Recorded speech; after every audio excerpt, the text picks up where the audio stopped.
Bismillahirrahmanirrahim. Saya Triwulandari, unit kerja SMK Negeri 1 Musi, calon guru penggerak angkatan 8 Kabupaten Sragen. Berikut adalah aksi nyata modul 1.1, yaitu penerapan pemikiran Ki Hajar Dewantara. Sebelum mempelajari modul 1.1, yang saya rasakan adalah dalam proses pembelajaran, anak cenderung pasif karena kurangnya motivasi. Yang kedua, kurang memahami karakteristik peserta didik. Ketiga, proses pembelajaran yang berpusat pada guru atau teacher center. Kemudian, menghukum merupakan salah satu cara untuk mendidik. Setelah mempelajari modul 1.1 dan melakukan kolaborasi dengan fasilitator, pengajar praktik, calon guru penggerak yang lain, serta pihak terkait di sekolah, maka banyak hal yang perlu saya benahi dalam pembelajaran di kelas yang disesuaikan dengan pemikiran Ki Hajar Dewantara. Filosofi pendidikan menurut Ki Hajar Dewantara ini menyadarkan saya pentingnya memberikan pendidikan yang menuntun dibanding hanya sekedar mengajar saja. Saya harus memberikan contoh teladan yang baik kepada murid, baik dalam perkataan maupun perbuatan. Setelah mempelajari modul 1.1 ini, ide dan gagasan yang timbul selama proses perubahan diantaranya adalah: yang pertama, pembelajaran bukan lagi teacher center, melainkan pembelajaran student center yang berpusat pada murid. Yang kedua, kodrat anak adalah bermain, maka diusahakan menciptakan suasana kelas yang menyenangkan supaya anak tidak merasa bosan.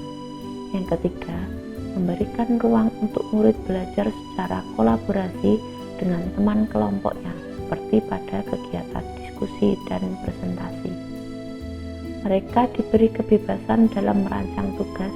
Dengan berkolaborasi, nantinya diharapkan murid akan dapat mengembangkan keterampilan berkomunikasi serta terlibat secara aktif dalam pembelajaran.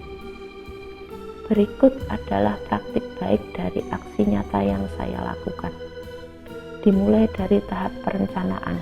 Yang pertama adalah diskusi dengan rekan sejawat, terutama rekan guru yang memiliki mapel yang sama.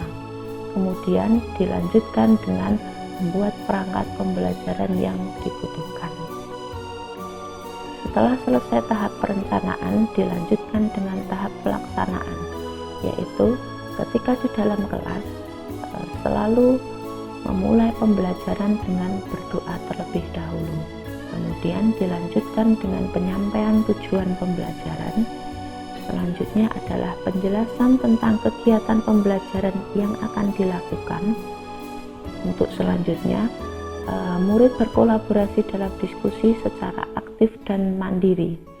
Kemudian, hasil dari diskusi tersebut akan dipresentasikan di depan kelas. Yang terakhir adalah refleksi dan memberi penguatan. Refleksi ini bertujuan untuk memahami respon siswa dalam sebuah pembelajaran atau penyampaian sebuah materi.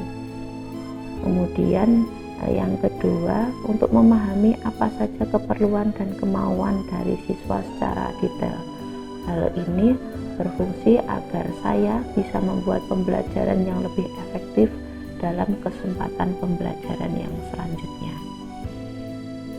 Dalam pelaksanaannya masih ditemui beberapa tantangan, diantaranya masih ada beberapa murid yang tidak mau bekerja sama dengan temannya, hanya diam saja atau mengandalkan temannya. Yang kedua, masih ada beberapa murid yang malu-malu saat presentasi di depan kelas.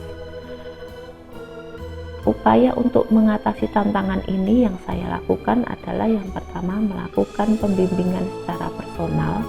Kemudian yang kedua, melatih murid untuk berani berbicara di depan dengan membiasakan melakukan kegiatan serupa agar terbiasa dalam presentasi. Sekian dan terima kasih.